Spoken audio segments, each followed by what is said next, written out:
Baik, selamat pagi, siang, sore. Perkenalkan, nama saya Adnan akan menjelaskan terkait tutorial instalasi Bluewip Case menggunakan kode Igniter. Tapi sebelum itu, di sini kami dari kelompok 4 akan menjelaskan beberapa hal khususnya dalam penyelesaian case ini, yang dimana awalnya kita mendapatkan case dalam bentuk object oriented.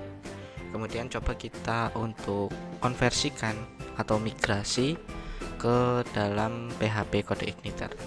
Oke, kita langsung aja. Ini kita bisa lihat ya, tugas kelompok keempat ini meminta untuk menyempurnakan aplikasi yang dibuat itu ke dalam PHP framework secara lengkap. Nah, mungkin karena kelompok kami adalah kelompok 4, maka kita mendapatkan link nomor B, lalu kita akan download terlebih dahulu program ini untuk dapat kita migrasikan ke dalam PHP framework. Dalam drive ini kita coba download terlebih dahulu ya, tapi karena saya sudah download sebelumnya, jadi bisa kita gunakan. Nah, ini setelah di download, kemudian kita juga akan download frameworknya, yaitu kode Igniter, dan juga kita akan download untuk ini template-nya, karena template-nya ini sendiri yang digunakan oleh Bluewip EMA adalah template dari SB Admin. Kita akan menggunakan Visual Studio Code, dan untuk penggunaan dari web servernya kita akan menggunakan Apache yang ada di dalam SAMPP. Di sini kita bisa lihat ada SB Admin-nya, kode Igniter-nya, kemudian juga terkait project yang tadi ya, Bluewip EMA. Nah, cara instalasinya gimana? Nah, ini akan coba saya tunjukkan cara instalasi.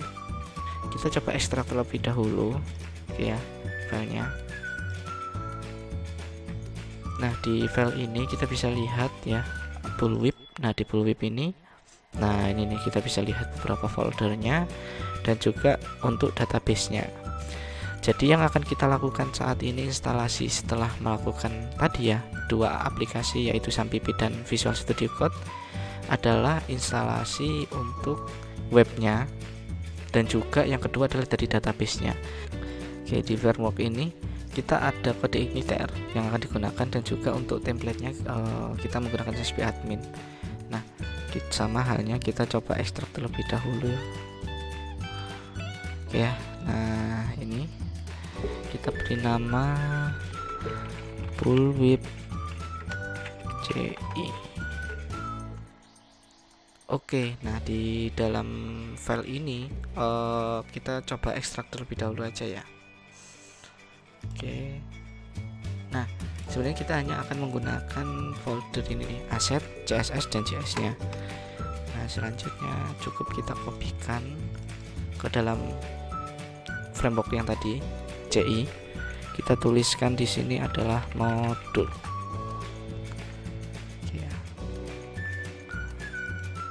Oke, udah kita copy di sini untuk modul-modulnya ya. Nah, selain itu juga kita akan mengcopy beberapa modul yang ada di dalam aplikasi dari framework dari PHP natifnya sebelumnya. Jadi kita akan copy itu juga ke dalam ini, agar ketika kita mengimpor beberapa kode-kode dari PHP natifnya juga itu sudah sesuai dengan desain yang sebelumnya. Oke ya. Nah, ini kita akan copy juga ke program ke C. Oke. Pertama kita akan open folder untuk yang Bluewip CI dulu aja ya. Nah, ini yang akan kita gunakan sebagai framework. Lalu kita akan buka ke Bluewip yang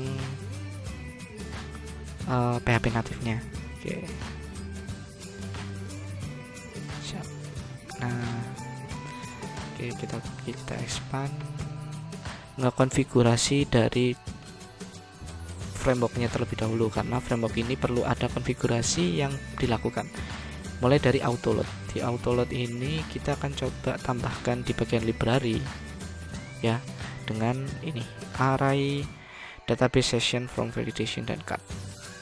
Lalu di bagian helper juga kita perlu nambahkan URL, form, dan HTML. Oke, itu saja. Lalu di bagian config kita perlu tambahkan di program ini. Oke ya, itu saja yang di kode ignite di bagian config yang perlu kita tambahkan ya.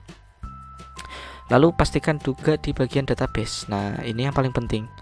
Di database ini kita pastikan hostname kita dan username. Biasanya SAMPP menggunakan localhost dan root tanpa ada password biasanya. Jika diinstal tanpa password, tapi kalau memang ada password silakan dimasukkan passwordnya.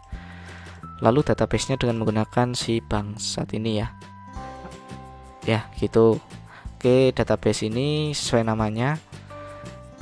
Lalu kita lanjutkan ke roots. Nah, roots ini untuk file yang pertama kali diakses jika kita mengakses parentnya ya, induk dari web. Nah, di sini adalah controller starter. Nah, kita udah mulai masuk nih ke controller, model, dan juga view-nya.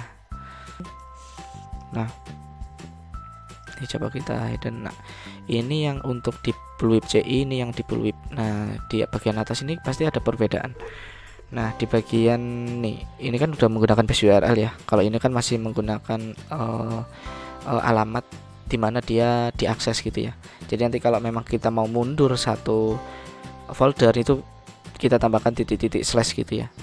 Nah, ini lebih mudah karena base URL-nya sudah kita panggil menggunakan fitur yang ada di kode igniter seperti itu ya.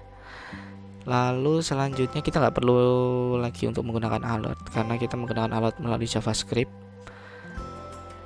Di sini nggak ada perbedaan jauh ya, cuman mungkin ini nih. Nah, ini kan ada modul gitu ya. Karena semua biar lebih rapi, yang berhubungan dengan resource kita jadikan satu folder ke modul. Oke, lalu jadi kurang lebih sama ya, cukup tinggal copy aja tadi. Makanya kita hanya cukup mengganti beberapa, tapi karena filenya cukup banyak jadi waktunya juga cukup panjang. Oke, mungkin yang paling kita perlu perhatikan, setiap kali ada form yang dibuat di PHP native perlu kita konversikan ke dalam form open milik framework kode igniter. Lalu untuk submit masih menggunakan sama ya, tapi kita tutup dengan form close karena kita untuk menghilangkan ini nih slash form. Itu mungkin itu saja untuk perbedaannya ya. Untuk dari sisi view-nya. Lalu di sini kan kalau akses formnya ya, ini coba saya geser. Ini kan ke login action ya. Kalau kita buka login action di sini, ini adalah fitur yang ada di kode di bagian controller nih seharusnya nih menaruhnya, bukan jadi satu di sini, tapi kita pisahkan ini untuk ke controller. Lalu yang diakses untuk autentikasi ini adalah dibuka di model. Nah, gimana caranya? Nah, di sini untuk akses di kode igniter itu kita cukup manggil controller, lalu metode dari controllernya starter login. Nah, kita buka starter login. Oke, starter lalu ke login. Nah, di login ini teman-teman bisa lihat ya, kita perlu akses dulu ke modelnya. Lalu bisa kita ambil yang sama nih, autentikasi atau authorize. Nah, di sini kalau authorize bisa kita lihat di sini nih. Oke, sorry. Nih. Nah, ini authorize ya. Nah, isinya sama sebenarnya, authentication yang ada di sini juga nih. Class lalu ke user. Nah, ini isinya sama sebenarnya ya. Nah, di sini kan dia men-select pegawai menggunakan username dan password tertentu ya. Nah, di sini juga sama nih. Di bagian authorize ini username dan password tertentu itu juga dipanggil menggunakan select. Tapi bedanya di sini sudah menggunakan aturan yang ada di kode igniter, cara pemanggilannya, select, from, dan where-nya. Dan kita dapatkan get untuk dari data tersebut. Nah, ini yang membedakan untuk authorize bagaimana pemanggilan di bagian model. Nah, nanti kalau udah dapat datanya nih, kita bisa gunakan di bagian ini data, lalu ID bagian nama pegawai kita gunakan sebagai session. Lalu kita cek nih session-session tersebut itu di nomor-nomor ini, karena kita akan ada 5 fungsi, yaitu admin, manajer, gudang, pesanan, dan produksi, dan semuanya akan kita migrasikan. Makanya ini butuh waktu yang cukup panjang. Jadi di sini penjelasannya lebih ke flow-nya aja ya. Jadi nanti untuk bagaimana memigrasikan, sebenarnya sih kita perlu ngecek cukup satu-satu aja di bagian PHP natif. Nanti kalau memang ada hubungannya ke controller, kita pindahkan ke controller. Kalau emang dia ada hubungannya dengan model, kita pindahkan ke bagian model. Cukup sesederhana itu aja sih. Oke ya, baik itu untuk login ya, untuk fitur login. Lalu di sini selanjutnya saya akan coba buka untuk yang balik lagi ya di bagian starter. Jadi nanti setelah login dia akan akses ke beberapa ya, produksi, pesanan indeks, gudang indeks, dan seterusnya. Nah ini bisa kita lihat di view-nya nih. Misal admin, indeks juga nih ada nih. Nah ini kita coba bedah juga nih di bagian indeks dari ini. Sama di bagian ini juga ada indeks nih. Nah nggak terlalu beda kan. Nah oke, kita coba lihat. Sama ini berbeda ya, base URL. Nah ini kan pakai titik-titik gitu ya, terus ini cukup JS gitu, cuman kita tinggal lebih merapikan aja ya.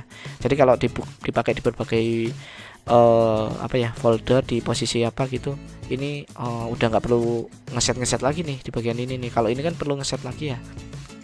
Nah kalau ini udah otomatis karena dia udah memanggil dari base URL nya. Oke, di bagian ini nggak ada berbeda, paling cuman pemanggilannya gambar, karena di sini kita menggunakan base URL modul ya, karena semuanya ada di modul. Oke, ini juga sama, di bagian ini juga sama. Nah di bagian ini base URL aja. Oke ya. Nah kita paling coba cek di bagian navbar nih. Navbar itu adalah bagian yang di paling atas, atau kalau pengen saya lihatkan itu. Nah nih kita coba login sebagai admin. Nah di bagian admin ini misal contoh ya, kan ini kan ada bagian atas ya. Nah ini yang disebut navbar ya. Nah kita balik lagi ke kode. Nah di navbar ini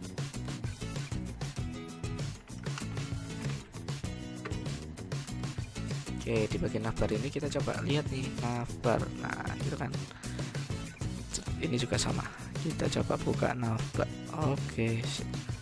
Nah di navbar ini sebenarnya perbedaannya sama nih, base URL, menggunakan base URL di ini. Lalu di sini logout kita coba ubah jadi base URL gitu ya. Kalau kita klik bagian ya kan, di bagian ini nih, bagian, maka dia akan menampilkan ini ya kan, tabel, dan ada buttonnya nih di bagian ini. Ini ada tabelnya. Oke, kita coba lihat admin bagian. Oke, ini ada nama aksesnya ke sini nih, ke controller admin, lalu bagian, dia manggil ke ini nih, admin bagian indeks ya. Admin bagian indeks. Nih, admin bagian indeks. Nah, ini ada indeks lagi nih di sini nih. Di dalamnya sama sebenarnya sih, di file aslinya juga sama. Di sini juga ada bagian. Nah, terus kemudian juga ada indeks. Nah, oke. Sama, kita cek, kita rubah-rubah yang seharusnya kita rubah. Oke, bagian ini kita rubah. Nanti kita cek navbar, kita cek bagian tambah, dan kita cek bagian tabel. Oke, sekarang kita ke bagian tambah. Di sini juga sama nih, kita ke bagian tambah. Nah, oke ya. Ini kita bisa lihat nih bedanya nih. Kalau ini kan langsung akses ke filenya ya. Kalau ini kita akses ke metode yang ada di controller admin, yaitu bagian tambah. Dari sini baru kita lihat view-nya. Ada view-nya nih di dalamnya nih. Bagian tambah. Nah, ini ada view-nya nih.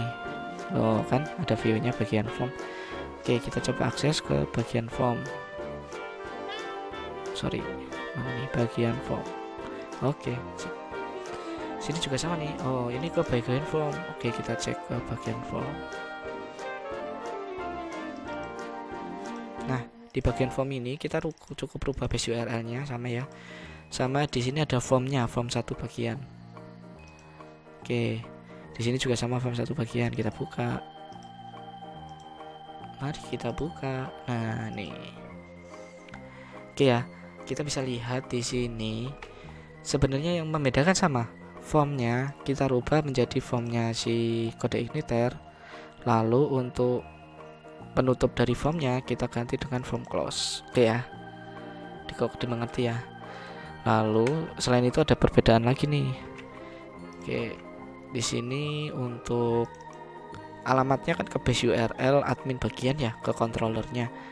Nah kalau ini itu langsung ke filenya sih ya. Karena apa? Karena ketika batal ini itu kita nggak bisa langsung akses ke file view-nya, tapi kita bisa akses ke controller dulu, baru nanti dari controller jika memang perlu ke model dia akan ke model, tapi kalau enggak dia akan langsung ke view-nya. Admin bagian tambah. Nah ini kan disubmit. Setelah disubmit maka kita akan akses ke model untuk menambahkan dan lihat view-nya. Kalau di sini enggak nih. Kalau di sini barang simpan itu dia udah langsung ke controllernya ini ngarahinnya ke kelas yang ada di bagian, lalu dia add bagian. Mungkin caranya aja yang agak berbeda sih, tapi kurang lebih maksudnya sama. Nah di sini di tugas itu diminta untuk jelasin kesulitan dan juga solusinya bagaimana. Nah dalam pembuatan ini ada beberapa kesulitan yang kita alami. Yang pertama, dokumentasi pemrograman yang tidak jelas. Nah di sini ini jeleknya dari native PHP itu kan PHP native itu nggak punya standarisasi yang jadi dibuat itu berdasarkan pemahaman programmer gitu. Nah itu yang bikin kita butuh waktu untuk memahami gimana sih maksud dari programmer itu gitu ketika membuat, dan dari situ kita juga mesti harus ini nih kayak menyesuaikan gitu kodenya dia, kemudian kita coba ke standarkan yang diminta di framework kode igniter. Lalu yang kedua untuk penulisan kode. Nah ini penulisan kode ini kita sering kali mengulang copy paste dan seterusnya gitu. Nah ini kan akhirnya kita perlu testing terus nih, takutnya ada yang ketinggalan, ada yang nggak sesuai dengan fungsinya gitu. Makanya kita perlu cross check nih bagian ini. Lalu yang ketiga juga kita ada kesulitan untuk menulis kodenya itu di PHP native terlalu berulang-ulang gitu. Habis nulis ini tulis lagi gitu. Nah yang nulis lagi ini itu sebenarnya bisa kita sederhanakan gitu di kode igniter. Sehingga tapi kita karena perlu menyederhanakan, maka kita perlu memahami dulu di mana saja yang kode-kode yang digunakan berulang-ulang itu. Lalu di bagian terakhir ini kesulitan dalam pengenalan struktur ini. Jadi kan foldernya urutannya beda-beda ya setiap orang ya kalau bikin di PHP native. Nah kalau di kode ini kan udah ada aturannya tuh, kalau mau naruh controller di controller, kalau mau naruh view di view, kalau mau naruh model di model gitu. Jadi kalau misalnya ada problem, kita enak nih cek di controller. Oh ternyata di controller ini ada problem A gitu, jadi bisa cepat. Kalau di sini kan mesti cari-cari tuh di PHP native. Aduh di mana ya gitu. Itu dia sih yang jadi kesulitan kalau semisal kita menggunakan PHP native. Tapi kalau kita pakai framework memang lebih mudah. Nah ketika migrasinya sih ya kesulitannya ya tadi karena foldernya nggak ada standarnya, dokumentasinya nggak jelas. Jadi kita perlu memahami dulu tuh. Jadi butuh waktu di awal untuk memahami kodenya. Itu aja sih kesulitan yang paling signifikan. Lalu untuk solusi yang kita gunakan ketika menghadapi itu, ya kita mengerjakannya dengan step by step gitu. Yaitu yang pertama dengan memahami keseluruhan kode. Setelah itu kita pastikan kode-kode yang dibuat itu sesuai dengan fungsi yang ada di PHP native. Lalu kita lakukan testing juga tuh, setiap fungsi yang kita buat itu apakah berjalan dengan lancar sesuai dengan aplikasi sebelumnya. Dan kita pastikan juga keseluruhan fungsinya itu berjalan semestinya. Itu aja mungkin dari penjelasan dalam TK4 ini ya. Karena dalam penjelasan ini sih memang kita mesti harus memperhatikan PHP native sebelumnya itu seperti apa dibuatnya, lalu kita coba cari celah untuk bisa kita rubah ke dalam framework. Tadi sudah saya jelaskan CRUD-nya, semuanya berisi CRUD di situ, jadi tinggal disesuaikan aja. Sebenarnya cuma seperti sederhana itu sih. Tapi memang karena gantinya dikit-dikit gitu ya, jadi kita mesti harus teliti gitu. Itu saja dari saya. Terima kasih telah mendengarkan dan melihat dari penjelasan ini. Oke, terima kasih. Sampai jumpa.